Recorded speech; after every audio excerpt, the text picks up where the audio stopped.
Detective Conan, death note. अध्याय 26 से 26, जिन का नया मिशन। हत्या के बाद भी मामला खत्म नहीं हुआ था। जैसे ही जिन ने गोली चलाई और निशाना गिर पड़ा, उसी समय वोदका ने अपनी सीट बेल्ट खोली और कार से बाहर निकल गया। वह सामने वाली यात्री सीट की ओर घूमा और शव के पास झुककर उस व्यक्ति की जेबों को तेजी से टटोलने लगा। जब उसने उस व्यक्ति का फोन सही सलामत पाया तो उसकी आंखें चमक उठीं। मुझे फोन मिल गया, भाई। जाओ, जिन ने ठंडे स्वर में कहा। वोडका वापस ड्राइवर की सीट पर बैठा, इंजन स्टार्ट किया और लाश को अंधेरे में छोड़कर गाड़ी लेकर चला गया। लेकिन थोड़ी ही दूरी तय करने के बाद वह एक गली के सामने रुक गया और उसने अपना सिर थोड़ा सा घुमाया। हायाशी, क्या तुम मुझे पीछे वाला बैग दे सकते हो? उनकी आवाज लगभग विनम्रता भरी थी। वोडका ने पहली मुलाकात में जिस तरह उसका उपहास उड़ाया था, उसे याद करके हायाशी योशिकी के चेहरे पर हल्की सी मुस्कान आ गई। बिना कुछ कहे उसने ब्रीफकेस उसे थमा दिया। उसके अंदर एक पोर्टेबल कंप्यूटर था। वोडका ने हाल ही में खरीदा हुआ फोन अपने कोट से निकाला और डेटा केबल से उसे लैपटॉप से कनेक्ट कर दिया। उसकी उंगलियां कीबोर्ड पर तेजी से चलने लगीं और स्क्रीन पर हरे रंग के कोड की लाइनें डिजिटल बारिश की तरह बरसने लगीं, जो उसके धूप के चश्मे के काले लेंस में अजीब तरह से प्रतिबिंबित हो रही थीं। भाई, इस बंदे ने बहुत सारे चैट लॉग और मैसेज डिलीट कर दिए। पाठों को पुनः प्राप्त करें। इस पर काम चल रहा है। हायाशी योशिकी ने दबी हुई जिज्ञासा के साथ अपनी भौहें ऊपर उठाईं।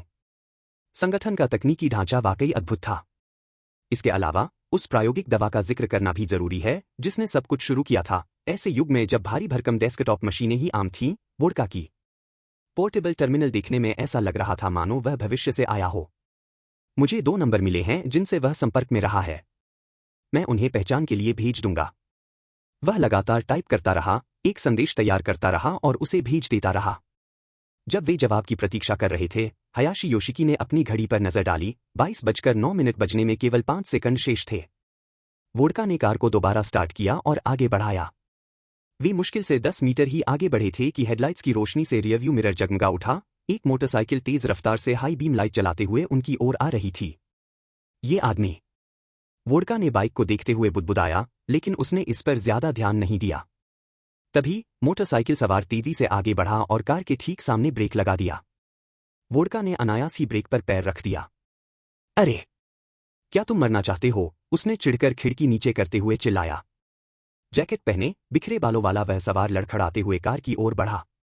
बिना कुछ कहे उसने अपने कोट के अंदर हाथ डाला।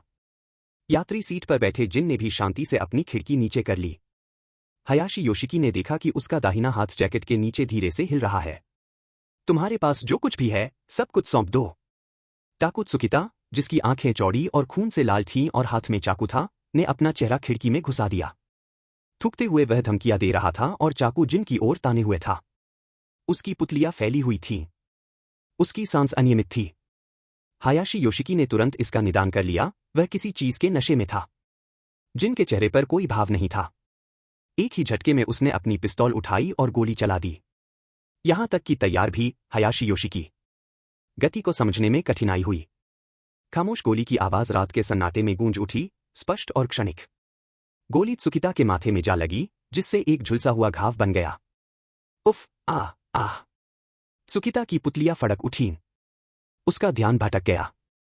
चाकू उसकी उंगलियों से फिसलकर लगभग कार में गिरने ही वाला था कि जिन ने उसे हवा में ही पकड़ लिया, धार को उस आदमी की गर्दन में घुसा दिया और उसे एक तरफ धकेल दिया।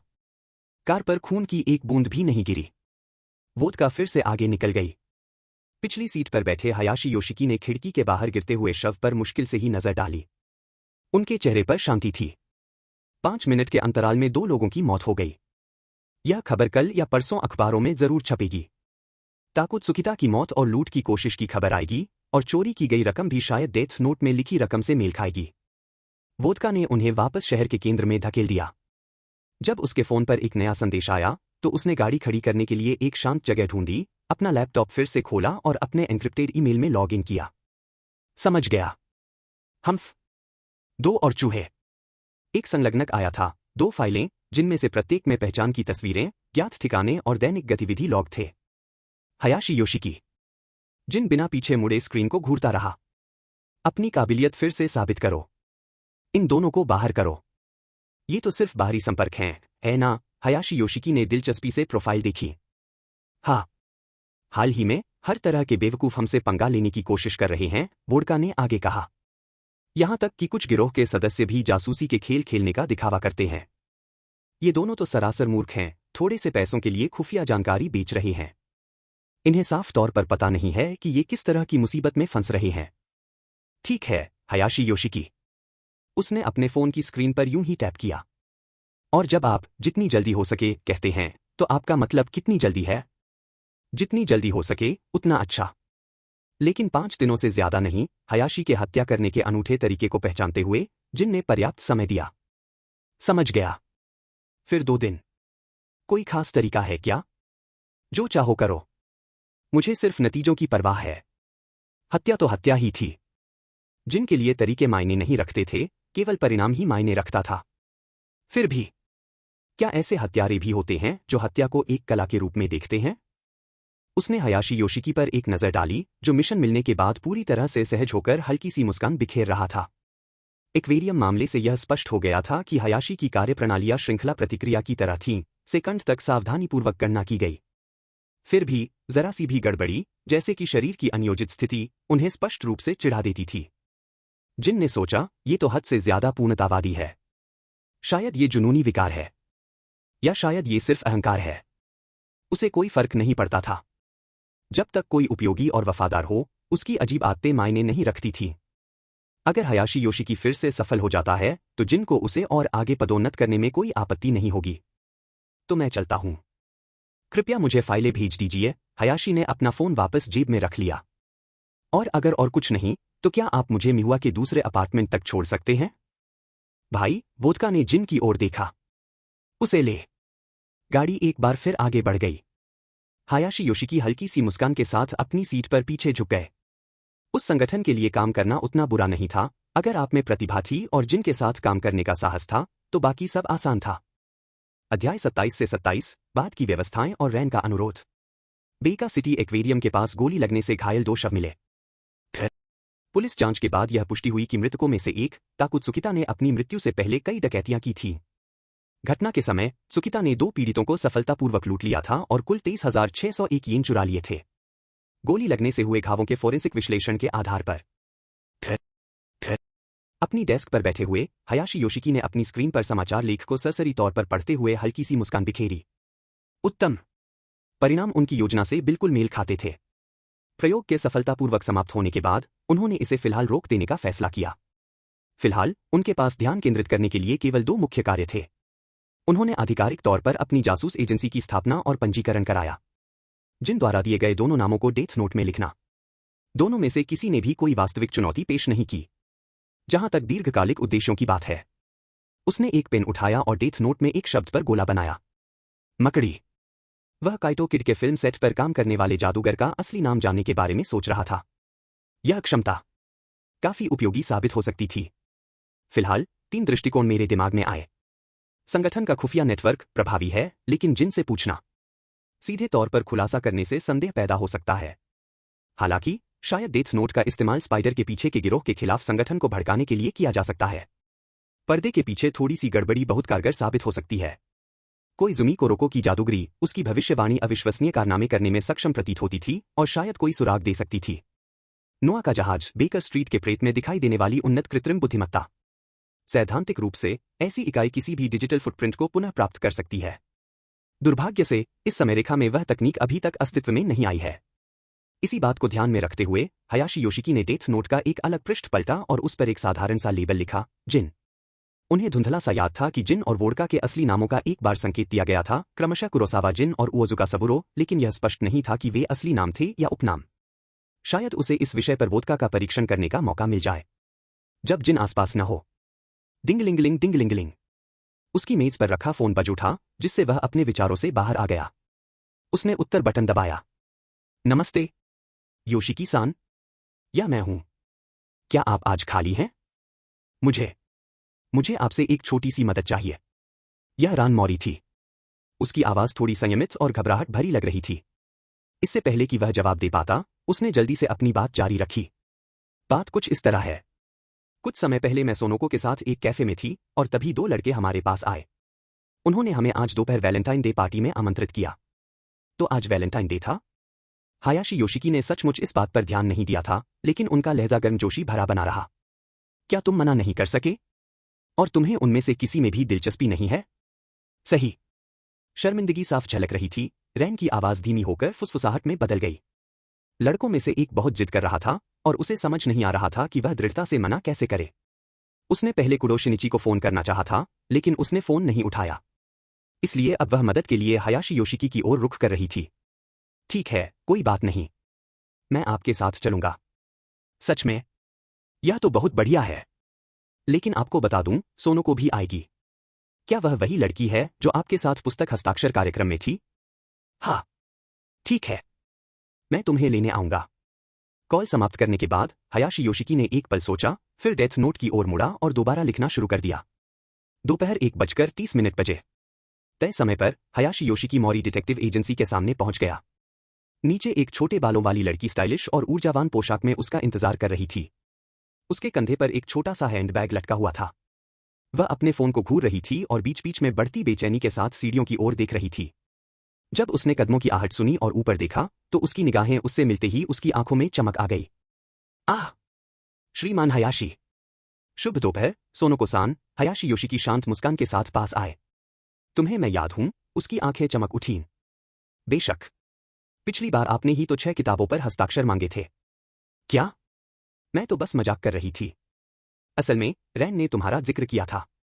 उसने कहा था कि तुम उसकी सबसे अच्छी दोस्त हो। जाहिर तौर से। गर्व से चमकती हुई सोनको सुजुकी। उसने अपनी छाती फुला ली। लेकिन जैसे जैसे हायाशी योशिकी सौम्य भाव से उसे देखती रही, उसका गर्व घबराहट भरी शर्मिंदगी में बदल गया। मैंने अभी अभी आपकी किताबें पढ़ना समाप्त किया। वे बहुत अच्छी हैं। हालांकि कुछ हिस्से थोड़े डरावने हैं। आखिरकार यह एक रहस्यमय श्रृंखला है। लेकिन तुम रैन के घर पर क्यों हो? क्या उसने तुम्हें नहीं बताया? हायाशी योशिकी ने शरारती अंदाज में भौहें उठाईं। मैं तुम दोनों के साथ वैलेंटाइन डे पार्टी में जाने के लिए यहां हूं। इतने खूबसूरत आदमी के मुंह से ये शब्द सुनकर सोनको की दुनिया पल भर में जादुई हो गई। आकाश पहले से अधिक नीला लग रहा था। धूप पहले से अधिक गर्म महसूस हो रही थी। यहां तक कि पक्षी भी मधुरता से चहचहा रहे थे। सोनको, सोनको, सुनोको। आह! रैन। एक हल्के धक्के ने उसे वास्तविकता में वापस ला दिया। वह थोड़ा लड़खड़ा गई और मुड़कर देखा तो रैन उसे हैरानी से देख रही थी। आप यहां कब आए? मैं अभी अभी नीचे आया हूं। मैंने तुम्हें 3 बार फोन किया था। आहा। सोनको अजीब तरह से हंस पड़ी। जब रैन हायाशी योशिकी से बात करने के लिए मुड़ी, तो सोनको ने चुपके से उस पर एक नजर डाली। अब भी मुस्कुरा रहे हैं। अब भी स्नेहपूर्ण है। अब भी सज्जन है। उसने राहत की सांस ली। अब समय आ गया है। चलो चलते हैं। ठीक है। हायाशी योशिकी ने अपना हाथ उठाया और एक टैक्सी को रोका। जैसे ही वह आगे की यात्री सीट पर बैठा, उसने मन ही मन ठान लिया, उसे वास्तव में एक कार खरीदने की जरूरत है। आज जैसी परिस्थितियों ने इसे स्पष्ट कर दिया। इसके अलावा संगठन का अगला भुगतान भी नजदीक आ रहा था। एक निम्न श्रेणी के सदस्य के रूप में हायाशी योशिकी को मासिक भत्ता मिलता था। इसके अतिरिक्त प्रत्येक पूर्ण किए गए मिशन के लिए उन्हें प्रदर्शन आधारित बोनस भी मिलता था। उनके मानकों के हिसाब से यह बहुत ज्यादा नहीं था, लेकिन कार जैसी चीज के लिए यह काफी था। अध्याय 28 से 28। पार्टी उन 2 लड़कों में से एक के घर पर आयोजित की गई थी जिन्होंने उन्हें आमंत्रित किया था। यह एक स्वतंत्र मकान था जिसमें एक विशाल लॉन था और यह शहर के काफी पॉश इलाके में स्थित था। रान मौरी ने दरवाजे की घंटी बजाई। हम यही हैं, आपका ही इंतजार कर रहे थे। दरवाजे के पीछे से एक तेज आवाज आई, जिसके बाद दरवाजा लगभग तुरंत खुल गया। दरवाजे पर एक लंबा, मजबूत शरीर वाला आदमी खड़ा था।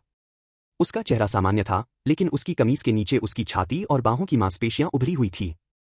वह गर्मजोशी से मुस्कुराया, तभी उसकी नजर रान मौरी और सोनको सुजुकी के पीछे खड़े एक युवक पर पड़ी। यह कौन है? आपसे मिलकर अच्छा लगा। मेरा नाम हायाशी योशिकी है और मैं इन दोनों महिलाओं के साथ पार्टी में आया हूं। हायाशी योशिकी की शांत, सुरुचिपूर्ण मुस्कान को देखते हुए वाकामात्सु तोशिहिदे के चेहरे के भाव धीरे धीरे सख्त हो गए। उसने रैन की ओर देखा, वह लड़की जिसे वह स्पष्ट रूप से पसंद करता था, और फिर उसके पीछे खड़े बेहद आकर्षक व्यक्ति की ओर देखा। दोपहर के लिए उनकी जो भी उच्च उम्मीदें थीं, वे तुरंत चकनाचूर हो गईं। क्या हम अंदर आ सकते हैं? वाकामात्सु, दरवाजा मत रोको। तुमने नहीं कहा था कि 2 लड़कियां आ रही हैं? अरे, क्या तुम रहस्य उपन्यासकार हायाशी योशिकी हो? वाकामात्सु के पीछे से एक लड़की की उत्साहित आवाज आई और वह झट से उसके चौड़े शरीर को धक्का देकर आगे बढ़ गई। जैसे ही उसकी नजर योशिकी पर पड़ी, उसकी आंखें चमक उठीं। वह मैं हूं। अरे वाह, सच में? मैं तो आपकी बहुत बड़ी फैन हूं। मैं सम्मानित महसूस कर रहा हूं। लेकिन क्या हम पहले अंदर आ सकते हैं? अरे बिल्कुल बिल्कुल, कृपया अंदर आइए। वह तुरंत एक तरफ हट गई। वे तीनों अंदर गए, शिष्टाचारपूर्वक अभिवादन किया और घर के अंदर पहनने वाली चप्पलें पहन लीं। बैठक कक्ष में पहले से ही कुछ लोग इकट्ठा हो चुके थे। जिस लड़की ने अभी अभी उनका अभिवादन किया था, वह आगे चलकर अंदर आई और खुशी से बोली, अंदाजा लगाओ कौन आया है। कौन है भाई? Clang clang. अरे शिक्षक हयाशी। एक सुंदर लड़की आश्चर्य से उछल पड़ी। नमस्कार, हयाशी योशिकी ने हल्के से सिर हिलाया और शांति से कमरे का जायजा लिया। योशिमी नाम की लड़की को छोड़कर अधिकांश लोगों के चेहरे पर उलझन या उदासीनता के भाव थे। ये कौन है? या मैंने इसके बारे में कभी नहीं सुना। एक लड़का थोड़ा चौंक गया लेकिन कुछ नहीं बोला। अनुपात को देखते हुए फुटाबा पब्लिशिंग की प्रचार पहुंच ठीक ठाक थी, लेकिन फिलहाल इसके प्रशंसकों में ज्यादातर महिलाएं थीं। मैं आपको इनसे मिलवाता हूं। ये हैं रहस्य उपन्यासकार कात्सुहिको और मेरे चहेते हयाशी योशिकी। एक रहस्य उपन्यासकार। वह हमारी उम्र का लगता है। स्वागत। आप सभी कृपया अपना परिचय दें, हंसमुख लड़की ने कहा। मैं काओरी सेकिया हूं और हम सभी rice flour medical university tennis club के सदस्य हैं। मैं कात्सुहिको मिनागावा, क्लब का अध्यक्ष हूं। मुझे खुशी है कि आप आ सके। मिनागावा एक सुंदर युवक था। उसने अभिवादन में अपना हाथ उठाया। मैं वातानाबे योशिमी हूं। यहां आने के लिए धन्यवाद। इसके बाद एक लड़का आया जो चुपचाप पी रहा था। वह उदास दिख रहा था और बोलने में उसकी कोई दिलचस्पी नहीं थी। उसकी बातों पर ध्यान मत दो। वह हमेशा ऐसा ही रहता है, काओरी सेकिया ने हंसते हुए कहा और बात को टाल दिया। फिर रैन और सोनोको ने अपना परिचय दिया। जब वाकामात्सु तोशिहिदे ने सुना कि हयाशी योशिकी केवल रैन के चचेरे भाई होने के नाते उसके साथ आया था, तो उसके सीने में जमा भारी तनाव दूर हो गया और वह फिर से मुस्कुरा उठा। सबने अपना परिचय दे दिया? तो चलिए, मैं आखिर में बोलता हूं, उसने जोश में आकर अपनी मांसपेशियों को दिखाते हुए बाहें ऊपर उठाईं। मैं थोड़ा संवेदनशील हूं, बाहर से सख्त, अंदर से नरम। मैं आसानी से रो देता हूं, लेकिन मजबूत हूं। मेरा नाम वाकामात्सु तोशिहिदे है। हयाशी योशिकी ने विनम्र मुस्कान दी। फिर वह थोड़ा सा रैन की ओर झुका और फुसफुसाते हुए बोला, क्या उसने ही तुम्हें आमंत्रित किया था? हाँ, रैन ने थोड़ा शर्मिंदा होकर जवाब दिया। योशिकी ने सहमति में सिर हिलाया। कॉलेज के छात्रों ने तुरंत सभी को बैठने के लिए आमंत्रित किया। जैसे ही सोनोको और रान बैठ गईं, वाकामात्सु ने जानबूझकर रान के बगल में बैठने की कोशिश की। बहुत सीधा। हयाशी योशिकी ने हल्के से उनके कंधे पर थपथपाया।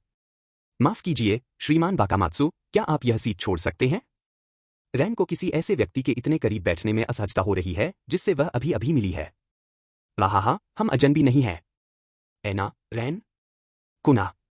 मुझे खेद है, हयाशी योशिकी ने गर्मजोशी भरी मुस्कान के साथ कहा। लेकिन आपके पसीने की गंध बहुत तेज है। कमरा एकदम शांत हो गया। वाकामात्सु ने हयाशी योशिकी की ओर रुख किया। उसके चेहरे के भावों को समझना मुश्किल था। ऐसा लग रहा था मानो वह बहस करना चाहता हो, लेकिन योशिकी की शांत, अविचल निगाहों के सामने वह अंततः कुछ इंच पीछे हट गया। कम से कम वह सहयोगी तो था। अगर वह नहीं हिलता, तो हयाशी योशिकी शायद उसे हिलाने के लिए डेथ नोट में उसका नाम लिखने के बारे में सोच लेता। कितना बेस्वाद है, सोनोको ने रान से बुदबुदाते हुए कहा। वातावरण में व्याप्त असहज तनाव कुछ क्षण तक बना रहा, लेकिन काओरी सेकिया ने अपना गिलास उठाया और चुप्पी तोड़ी। चलो, सब लोग एक एक ड्रिंक लो। स्नैक्स भी ट्राई करें। योशिमी और मैंने उनमें से कुछ खुद बनाए हैं। वैलेंटाइन डे की हार्दिक शुभकामनाएं। प्रोत्साहित करना। मेज पर प्यालों की खनक सुनाई दी। जब सब लोग पी रहे थे, तो रैन थोड़ा योशिकी की ओर मुड़ी। धन्यवाद, योशिकीनी। कोई बात नहीं। बस मजे करो। हयाशी योशिकी ने धीरे से मुस्कुराया। लेकिन तभी उसकी नजरें कांच के दरवाजों की ओर गईं। आंगन में झाड़ियां सरसरा उठीं, न केवल स्वाभाविक रूप से, बल्कि ऐसा लगा जैसे कोई उनके बीच से गुजरा हो। इससे पहले कि वह इस बारे में कुछ सोच पाता, किमोनो पहने एक महिला रसोई से एक बड़ा बर्तन लेकर निकली। आपको इंतजार कराने के लिए क्षमा करें। मुख्य व्यंजन आ गया है। वाह, सुकियाकी? यह अद्भुत लग रहा है। सुशी भी है, मैं उसे अगली बार लेकर आऊंगा। धन्यवाद चाची। वातानाबे योशिमी ने अपना आभार व्यक्त किया और सोनोको आश्चर्य से पलकें झपकाईं। अरे आंटी, क्या ये श्री मिनागावा की मां है? ये तो बहुत जवान दिखती हैं। हाँ, नन्ही बच्ची, तुम्हारा मुंह कितना प्यारा है। महिला ने अपना मुंह ढक लिया और शालीनता से हंस पड़ी। वह देखने में ज्यादा से ज्यादा 30 साल की लग रही थी, फिर भी कात्सुहिको मिनागावा पहले ही कॉलेज से स्नातक हो चुका था। हयाशी योशिकी ने गौर किया कि मिनागावा मुस्कुरा नहीं रही थी। वह थोड़ा भौहें चढ़ाए खड़ा था, निगाहें एकटक टिकी हुई थीं, स्पष्ट रूप से उसका मूड अच्छा नहीं था। अध्याय 29 से 29 पसंदीदा प्रकार। खाने की मेज पर माहौल गर्मजोशी भरा और खुशनुमा था। सुकियाकी, सुशी और अन्य पार्टी व्यंजनों से भरी मेज के चारों ओर सभी लोग फर्श पर बैठे थे। रुको, तो भले ही यह वैलेंटाइन डे पार्टी है, लेकिन यहाँ मौजूद सभी लोग वास्तव में सिंगल हैं? सोनुको सुजुकी ने कमरे में चारों ओर देखते हुए आश्चर्य से पूछा। हाँ, असल में ये दोस्तों का एक मिलन समारोह है, खूबसूरत वतन बे योशिमी ने मुस्कुराते हुए जवाब दिया। लेकिन शायद हम में से कुछ लोग आज चुपके से सिंगल न रहने की उम्मीद कर रहे हैं। उसके सामने बैठे कात्सुहिको मिनागावा ने एक पल के लिए ऊपर देखा। उसकी इस संक्षिप्त सहज नजर को मेज पर बैठी एक अन्य लड़की सेकिया काओरी ने देख लिया, जिसने अपनी आंखें थोड़ी सिकोड़ ली। मैं समझ गई। तो शायद हम थोड़ा अलग थलग महसूस कर रहे हैं, सोनुको ने बुदबुदाते हुए कहा। कोई बात नहीं, पार्टी में जितने ज्यादा लोग होंगे उतना ही ज्यादा मजा आएगा, मिनागावा ने लापरवाही से जवाब दिया। वह वाकई में एक आकर्षक लड़का था। कैफे में वापस आकर जब रान और सोनुको केक खा रही थीं, तभी मिनागावा और वाकामात्सु तोशिहिदे उनके पास आए। मिनागावा को उनमें से किसी में भी कोई रोमांटिक दिलचस्पी नहीं थी, लेकिन चूंकि वाकामात्सु स्पष्ट रूप से रान को पसंद करता था, इसलिए मिनागावा उसके साथ चला गया था। दुर्भाग्यवश वह योजना उल्टी पड़ गई। उस समय सोनुको मिनागावा से ज्यादा आकर्षित थी। लेकिन आज जब हायाशी योशिकी वहां आया, तब सब ठीक चल रहा था। अब मिनागावा उसके मुकाबले बिल्कुल साधारण लगने लगा और सोनुको की उसमें कोई दिलचस्पी नहीं रही। दरअसल जब रैन ने मुझे फोन किया तो मुझे लगा कि उसका एक बॉयफ्रेंड है और वह उसे पार्टी में ला रही है, हायाशी योशिकी ने मुस्कुराते हुए कहा, अपनी एक कोहनी मेज पर टिकाते हुए और अपनी ठोड़ी एक हाथ पर रखे हुए। Yoshiki NII. रान का चेहरा शर्म से लाल हो गया। फिर मुझे पता चला कि वह किसी को ना कह ही नहीं सकती। यह जानकर मुझे बहुत राहत मिली। यह सुनकर रैन को एहसास हुआ कि योशिकी अप्रत्यक्ष रूप से उसकी मदद कर रहा है। उसके कंधे ढीले पड़ गए। वह लोगों को अस्वीकार करने में बिल्कुल भी अच्छी नहीं थी, विशेषकर वाकामात्सु तोशिहिदे के मामले में, जिसे उसकी बात काटने और उसे कभी ना कहने का मौका न देने की आदत थी। हर बार जब वह कोशिश करती तो वह किसी अति आत्मविश्वासपूर्ण, आत्मसंतुष्ट टिप्पणी से उसे बीच में ही रोक देता। लेकिन अब जब योशिकी ने उसकी ओर से बात कर दी है, तो शायद उसे आखिरकार इशारा समझ आ जाए। रान ने वाकामात्सु की ओर देखा, जो अपनी चॉपस्टिक को कसकर पकड़े हुए था और अपनी प्लेट को घूर रहा था। स्पष्ट रूप से रूठा हुआ था, लेकिन कम से कम वह बहस तो नहीं कर रहा था। कॉलेज के अन्य छात्रों को भी कुछ समझ आने लगा था कि क्या चल रहा है। अब यह स्पष्ट हो गया था कि वाकामात्सु ने जबरदस्ती लड़कियों को आमंत्रित किया था। तनाव को कम करने के लिए काओरी सेकिया हंस पड़ी और जल्दी से विषय बदल दिया। ये सुशी तो बहुत ही स्वादिष्ट है। क्या तुम्हारी आंटी ने इसे खुद बनाया है? ओह, उसने शायद खरीदने के बाद इसे प्लेट में सजा दिया होगा, मिनागावा ने सिगरेट का कश लेते हुए रूखेपन से जवाब दिया। तो मैं जरूर पूछूंगा कि यह किस रेस्टोरेंट से है। यह वाकई बहुत स्वादिष्ट है। तुम दोनों हाई स्कूल की लड़कियों को भी ज्यादा खाना चाहिए। अचानक वातानाबे योशिमी ने आंखों में शरारत भरी चमक के साथ हायाशी योशिकी की ओर देखा। सोचें तो सही, हम तो अब तक अपने बारे में ही बात कर रहे थे। योशिकी-सान, क्या आप भी अविवाहित हैं? उस सवाल ने सोनुको की आंखों में चमक ला दी। वह यह सवाल पूछने के लिए बेताब थी। हाँ, मैं ही हूं। तुम्हें देखकर लगता है कि तुम्हारे पास लड़कियों की कोई कमी नहीं होगी, मिनागावा ने सिगरेट का कश लेते हुए टिप्पणी की। शायद, लेकिन मुझे अभी तक सही व्यक्ति नहीं मिला है। तब सोनुको उत्सुकता से झुककर उसने पूछा, योशिकीनी, आपको किस तरह की लड़की पसंद है? रैन ने भी उत्सुकता से उसकी ओर देखा। हायाशी योशिकी मुस्कुराया। मुझे लगता है कि वह समझदार, विचारशील और कपड़ों के मामले में अच्छी पसंद वाली होगी। बेशक, आकर्षक होना भी मददगार होता है। परिपक्व, सोनुको ने खुद की ओर देखते हुए बुदबुदाया। उसके चेहरे के भाव उतर गए। काओरी सेकिया खुद को उसे चिढ़ाने से रोक नहीं पाई। छोटी बच्ची, क्या तुम्हें पहले अपनी पढ़ाई पर ध्यान नहीं देना चाहिए? छी, सोनुको मुंह फुलाकर दूसरी तरफ मुड़ गई। पार्टी हल्के फुल्के और खुशनुमा माहौल में चलती रही, लेकिन आमतौर पर हंसमुख रहने वाला वाकामात्सु तोशिहिदे चुप रहा। अब वह पहले वाले उदास लड़के नाओमिची जैसा लग रहा था, जिसने पूरी शाम मुश्किल से ही कुछ बोला था। कुछ देर बाद, जब लगभग सारा खाना खत्म हो गया, तो मिनागावा ने अपनी बियर को एक झंझनाहट के साथ नीचे रखा और नाओमिची की ओर देखा। ठीक है, हमने खाना खा लिया। नाओमिची, अब तुम हमें कुछ मजेदार दिखाओगे? माफ कीजिए, मुझे इस तरह के कामों में ज्यादा महारत हासिल नहीं है। मिनागावा की भौहें झुंझलाहट से तन गईं। क्या तुम्हें पता भी है कि तुम क्या कह रहे हो? क्षमा मांगना। नाओमिची ने समर्पण भाव से अपना सिर झुका लिया। तभी लगभग 5 या 6 साल का एक छोटा लड़का कमरे में दौड़कर आया और समूह के पीछे सोफे पर चढ़ गया। मम्मी, मैं भी सबके साथ खेलना चाहती हूं। उसने रसोई में मौजूद महिला को आवाज दी, जो अभी अभी एक ट्रे लेकर बाहर आ रही थी। तुरंत ही मिनागावा उसकी ओर मुड़ी, उसकी आवाज तीखी थी। सुसुमो, अपने कमरे में वापस जाओ। रास्ते में मत आओ। लड़का सहम गया और पीछे हट गया। उसकी मां मेज पर नीचे झुक गई और मिनागावा को शांत करने की कोशिश करने लगी, शांत शब्दों में।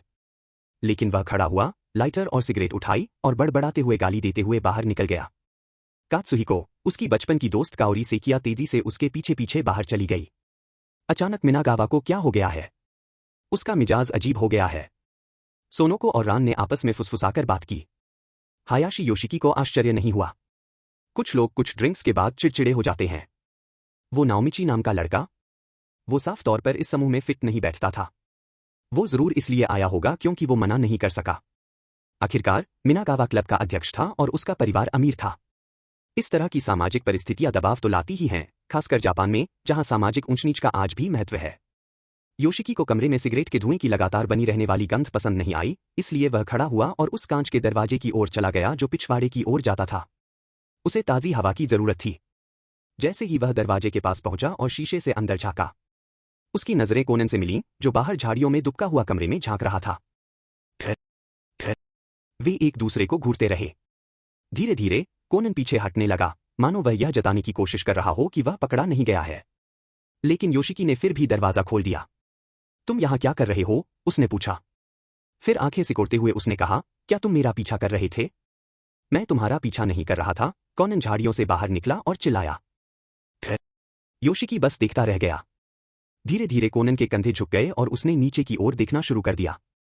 सच तो यह था कि जब उसने सुना कि रैन हायाशी योशिकी के साथ वैलेंटाइन डे पार्टी में जा रही है, तो वह ईर्ष्या से भर गया था और इसलिए वह आ गया था। अब दरवाजे पर खड़े होकर योशिकी ने अंदर अभी भी बातें कर रहे और खाना खा रहे लोगों को देखकर मन ही मन आह भरी। स्वयं यमराज हमारा पीछा करते हुए यहां तक आ गए। और अगर वह सही था तो शायद आज रात किसी की मौत होने वाली थी। अध्याय 30 से 30 संघर्ष। मिस रैन, क्या आपने वैलेंटाइन डे के लिए चॉकलेट तैयार की हैं? हाँ, मैंने की हैं। तो क्या उनमें से कुछ मेरे लिए भी हैं? हायाशी योशिकी अभी अभी कोनन को वापस बैठक कक्ष में लेकर आया था, लेकिन उसने जो देखा उससे उसकी आंखें सिकुड़ गईं। जब वह कुछ देर के लिए दूर चला गया, तो वाकामात्सु तोशिहिदे ने मौका पाकर रान के पास दोबारा जाने का फैसला किया। उत्सुकता भरे चेहरे के साथ वह उसके करीब झुका और आशा भरी आवाज में अपना सवाल पूछा। वह या तो बेहद आत्मविश्वासी था या फिर पूरी तरह बेखबर। रैन के स्पष्ट रूप से असहज भाव को अनदेखा करते हुए वह उनके बीच की दूरी कम करता रहा, उस पर इस तरह दबाव डालता रहा जो उत्पीड़न की सीमा तक पहुंच गया था। सोनोको सुजुकी इसे और बर्दाश्त नहीं कर सकी। उसने रान का हाथ पकड़कर उसे पीछे खींच लिया और उसके और वाकामात्सु तोशिदे के बीच खड़ी हो गई। क्या योशिकीनी ने पहले ही सब कुछ स्पष्ट नहीं कर दिया था? रान तो सिर्फ इसलिए आई है क्योंकि वह इतनी विनम्र थी कि आपको मना नहीं कर सकी। आप अभी भी उसे इस तरह क्यों घेर रहे हैं? वाकामात्सु का चेहरा गुस्से से लाल होने लगा। उसने मुट्ठी भींच ली और ऊंची आवाज में बोला, इससे तुम्हारा क्या लेना देना है? मैं तुमसे बात नहीं कर रहा था। ओह, अब लड़कियों पर अपना गुस्सा निकालने की योजना बना रहे हो? हायाशी योशिकी आगे बढ़ा और वाकामात्सु का ध्यान सोनोको से हटाकर अपनी ओर खींच लिया। बेहद दयनीय। न केवल आपको व्यक्तिगत निजता का कोई बोध नहीं है, बल्कि क्या आप सचमुच यह सोचते हैं कि जिद करना रोमांस के बराबर है? क्या आप यही सोचते हैं कि रिश्ते इसी तरह काम करते हैं, किसी पर तब तक दबाव डालकर जब तक वह मान न जाए? तुम कमीने! मैं तुमसे तंग आ चुका हूं। क्रोध से लाल होकर वाकामात्सु तोशिहिदे मुट्ठी भींचे और मांसपेशियों को तनाव देते हुए हायाशी योशिकी की ओर दौड़ा, मानो वह प्रहार करने के लिए तैयार हो। योशिकी ने उसे बिना प्रभावित हुए बस घूर कर देखा। इस तरह के विशालकाय, गुस्सैल और बिल्कुल बेखबर व्यक्ति से झगड़ा करना उसके लिए मजेदार नहीं था, लेकिन यह उसके लिए अपमानजनक भी था। योशिकीयन आई। रान और सोनोको दोनों घबराकर खड़े हो गए। तुम क्या कर रहे हो? अरे तोशिहाइड, यह मिनागावा का घर है। वातानाबे योशिमी और पहले चुप रहे नाओमिची दोनों ने तुरंत हस्तक्षेप करने की कोशिश की। यहां तक कि मिनागावा की मां, जो अभी भी एक ट्रे पकड़े हुए थी, ने भी राहत की सांस ली जब उसने देखा कि कोई वाकामात्सु को पीछे खींच रहा है। कृपया सभी शांत हो जाएं। कोई हंगामा न करें। मैंने अभी अभी कॉफी बनाई है और रसोई में केक रखा है। कृपया सभी बैठ जाएं। मेजबान के बोलने और उसे रोकने की कोशिश के चलते वाकामात्सु के पास पीछे हटने के अलावा कोई चारा नहीं था। उसने झुंझलाहट भरी आवाज निकाली और सोफे पर जोर से बैठ गया। तनावपूर्ण बहस के बाद रान और सोनोको ने चुपचाप योशिकी से कहा कि वे जाने के बारे में सोच रही हैं। लेकिन इससे पहले कि वे उठ पातीं, मिनागावा की मां ने उन्हें धीरे से वापस उनकी सीटों पर बिठा दिया। अभी मत जाओ। जाने से पहले कम से कम कुछ नाश्ता तो चख लो। अगर इस वजह से सब लोग चले गए तो मुझे बहुत बुरा लगेगा। उसकी दयालुता को देखकर लड़कियां अनिच्छा से थोड़ी देर और रुकने के लिए सहमत हो गईं। योशिकी को भी कोई आपत्ति नहीं थी। दरअसल वह पहले से ही अपने फोन पर एक संदेश टाइप कर रहा था। वाकामात्सु तोशिहिदे बेइका मेडिकल यूनिवर्सिटी के छात्र और टेनिस क्लब के सदस्य हैं। कृपया मुझे उनके बारे में विस्तृत जानकारी भेजें, पता, कार्यक्रम, पृष्ठभूमि। उसने इसे अपने संपर्क जिन को भेजा। योशिकीनी, ऐसे व्यक्ति पर अपना समय बर्बाद मत करो, सोनोको ने उसके बगल में फुसफुसाते हुए कहा। मुझे कोई फर्क नहीं पड़ता। सच में? क्योंकि जिस तरह से तुम अभी खड़ी हुई, वो बहुत शानदार था। उसकी आंखों में फिर से चमक आ गई। हायाशी योशिकी मुस्कुराया लेकिन कुछ नहीं बोला।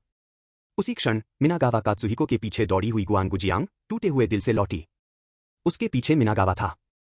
छोटा भाई सुसुमु मिनागावा हाथ से बनी चॉकलेट के एक छोटे, खूबसूरती से लिपटे हुए डिब्बे को पकड़े हुए है। तो ठुकराए जाने के बाद उसने बच्चे को चॉकलेट दे दी।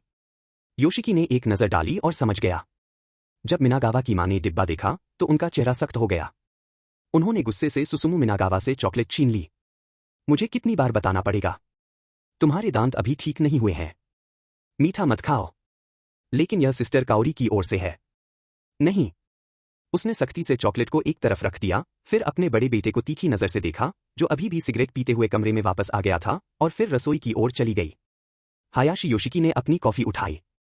गर्मी भाप के पतले छल्ले के रूप में ऊपर उठी, जिससे हवा में भुने हुए कड़वेपन और हल्की अखरोट जैसी सुगंध फैल गई। उसने एक घूंट लिया। यह अच्छा था, लेकिन इसमें कुछ ऐसा था जिससे वह नाराज हो गया। अजीब, सूक्ष्म, हटके। लेकिन किसी और ने इस पर ध्यान नहीं दिया।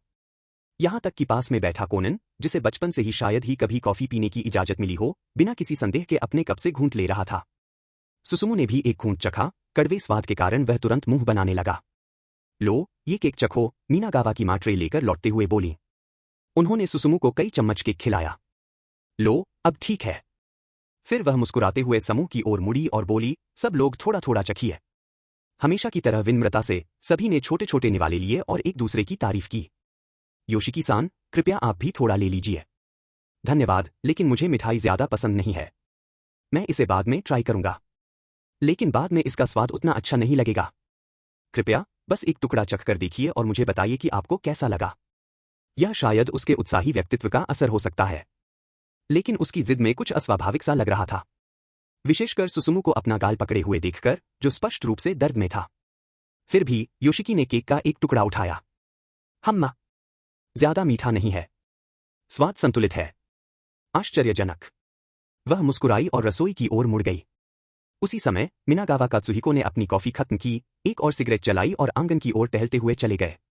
अरे सुसुमु, केक भी चख कर देखो, उसकी मां ने पुकारा। हाँ हाँ, उसने धीमी आवाज में कहा और उसे हाथ हिलाकर विदा करते हुए बाहर की ओर चल दिया। उसने आगे कोई सवाल नहीं पूछा। इसके बजाय उसने चुपचाप में साफ की और रसोई में लौट गई। बज़। योशिकी के फोन पर एक नया संदेश आया। यह जिन से था। वाकामात्सु तोशिहाइड, वर्तमान निवास, कमरा 203, 7वीं मंजिल, निशिजाकी अपार्टमेंट, 6 से 72 बेइकाचो। जिम रूटीन, बुधवार को छोड़कर हर रात 8 बजे। बहुत विस्तृत जानकारी। योशिकी ने संदेश को सरसरी तौर पर पढ़ा लेकिन केवल पते को ही स्मृति में दर्ज किया। अकेले रहती है। काफी आसान है। उन्होंने सरल शब्दों में उत्तर दिया। प्राप्त हुआ। कोई अनुवर्ती कार्रवाई नहीं हुई। वैसे तो उसे इसकी जरूरत नहीं थी। कुछ ही देर बाद रैन ने धीरे से झुककर फुसफुसाते हुए कहा, योशिकीनी, चलें? हाँ, चलो चलते हैं। वह खड़ा हुआ और अपना फोन जेब में रख लिया। रान ने समूह को अलविदा कहा। उसने एक पल के लिए झिझकते हुए वाकामात्सु को एक छोटा सा विनम्र हाथ हिलाकर अभिवादन किया। उन्होंने इसे स्वीकार नहीं किया। लेकिन जब हायाशी योशिकी खड़े हुए और मेजबानों को खुशी से धन्यवाद दिया, तो वाकामात्सु ने उपहास किया और धीरे से बुदबुदाया। अकायर। किसी के प्रतिक्रिया करने से पहले ही आंगन से एक महिला की चीख हवा में गूंज उठी। आह!